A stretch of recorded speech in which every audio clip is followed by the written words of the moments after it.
네, 먼저 우리 임은정 검사님, 그 12월 6일 날 장시호 씨가 법정 구속됐고 그 이후에 12월 11일까지 법원에서 증언하는 사이에 출정 기록이 없다라고 뭐 언론 보도도 났고 지금 여당 의원들이 계속 그 얘기를 하시는데 12월 6일 날 법정 구속되면 바로 원래 구치소로 가서 입소를 해야 되잖아요. 그러니까 좀 구조를 잘 오해하시는 분들이 있어서 아까부터 좀 설명을 드렸으면 하는 마음이 있었는데요. 네, 그렇죠. 그 설명 좀 해주세요. 일부 검사 출신 의원분들은 아마 아실 텐데 네. 구치소, 그러니까 이 구치소가 있고 서울 구치소가 있고 네. 중앙지방검찰청 지하에 구치감이 있습니다. 그렇죠. 그것도 교도관 개호가 있고요. 네. 법원에 보면 법정 옆에 그 재소자들이 잠깐 대기하는 재판 직전에 잠깐 왔다가 그렇죠. 아니면 법정 구속되면 잠깐 들어가 있는 네. 거기서 있다가 출정 버스로 한 차로 가야 되기 때문에 서울중앙지검 구치감에 와서 대기하고 있다가 가기 때문에 네. 출정 기록 자체가 그날은 있을 수가 없고요. 네. 서울중앙지검 구치감에 있을 경우에는 네. 아시다시피 검사들이 교도관들한테 전화해서 불러올리는 것은 불가능한 건 당연히 아니라서 그렇죠. 구치감에 있으면 당연히 올라오는 거 어떤 출정의 개념이 그 출정 기록으로 나오는 건 아니고요. 그리고 그렇죠. 제가 보기로는 그 보존 기간이 있는 걸로 알고 있는데 각 그 구치감에서 어느 검사실을 불려 올라갔을 때 몇 시에 올라가고 이런 것들이 그 당직 보고서처럼 있거든요. 네. 그러니까 그것으로 제가 한만 호씩 올라갔다가 조사받을 시간들 제가 다 체크한 거였는데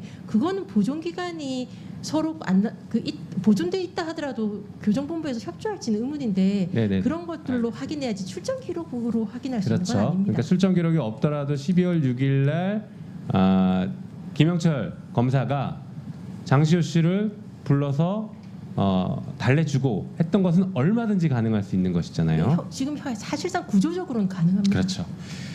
네. 그리고 우리 한동수 증인 나오셨는데요.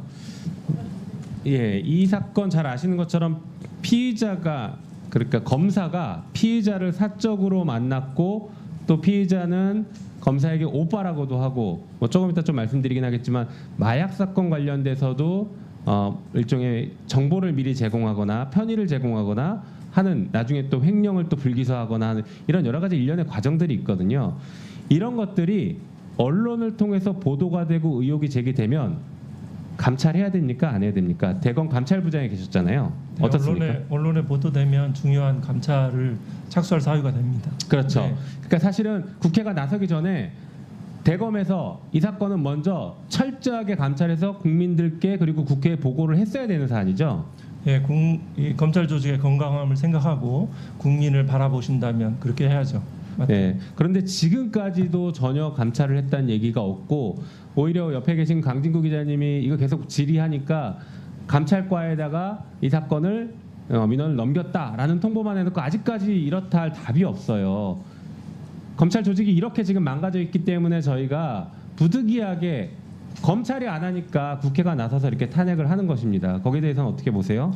그 검찰 공무원에서 이제 검사하고 검찰의 이제 직원들 이 대비되는데 대체로 아주 뭐 예를 들어서 부장검사, 차장검사 이상에는 사실상 그 감찰 기능이 제대로 작동하지 않고 있습니다. 현실입니다. 네, 그렇죠. 또 개선될 여지도 잘 보이지 않습니다. 상황이 지금 이런데 지금 여당 의원님들이 자꾸 김영철 검사의 변호인 같은 발언들을 하셔서 이 진짜 탄핵 청문회장이 무슨 법정 공방하는 것처럼 돼버렸습니다. 우리는 문제 제기를 하고 여당 의원님들은 변호를 하고 있고 정작 당사자는 나와서 소명 기회를 줘도 나오지도 않고 지금 안타까운 일이 벌어지고 있습니다.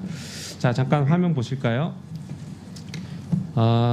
이게 녹취를 원래 들려드려야 될 것 같은데 시간이 없으니까 간단히 말씀드리면 장시호 씨가 2020년 10월 9일 날 김영철로부터 연락을 받고 JY 그러니까 이재용이 프로포폴과 관련된 것에 대해서 당신도 장시호 씨도 연관이 있는 걸 아니까 나한테 불어라 라고 합니다. 그게 녹취록에 다 있어요.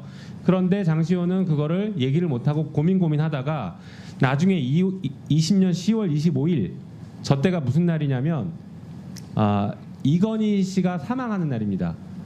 그러니까 이건희 씨가 사망하면서 이재용의 재판이 미뤄지고 그러니까 이 프로포폴을 불라는 것은 당시 재판 중이었던 것에서 이재용을 압박하기 위한 용도로 불라는 건데 이재용 측도 살기 위해서 아버지가 돌아가시게 한 거 아니야? 라고 장시호 씨가 이렇게 의혹 제기까지 합니다.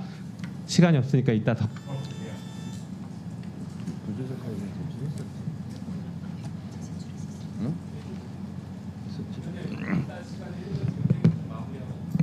그렇게 하세요. 네.